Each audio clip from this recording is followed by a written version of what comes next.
نن په دیرباله کې زموږ کنونشن دی او اطلاعات ټول دا راغلي سجاده صاحب کور ته چې کوم دي پولیس اف سی ورغلې ده او ټول دی نیولې دی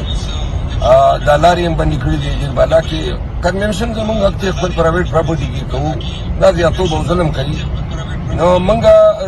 د روان یو چکدرې کې به یو ځای کېږو هر حالت کې د سوات او د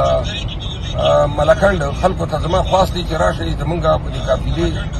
کې شامل شي چې څومره ورکر راتلی شي چې چکدرې ته ځان راورسوئ که موټرسایکل باندې راتلی شي که په څه راتلی شي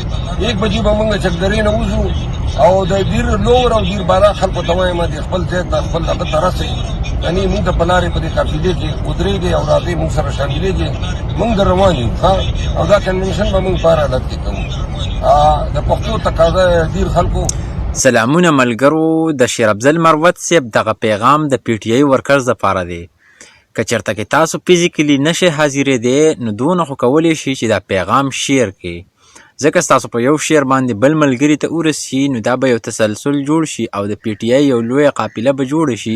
نو یقینا چې په دغه ځای باندې به دوی د خپل کنونشن کولو کې کامیاب شي که داسې نه وي نو یقینا او 100% ممکنه ده چې دوی دغه کنونشن ناکامه شي ځکه چې د اطلاعاتو مطابق د دوی نه مخکې دغه نفري را رسېدلې ده خو شیر افضل مروت صاحب دغه پیغام جاری کړی دی چې زما دا پیغام ورسوي هغه ملګرو ته څوک چې شاملېدل غواړي او د یو قافلې په صورت کې به موږ دغلته کې ورځو نو ټول پی ټی آی ټایګرز د ویډیو شیر کې چې ډیره مخکې ملګرو ته ورسي ځکه چې دغه پیغام به هم عام کول غواړي د 1 بجې ټارګټ یې ورکړی دی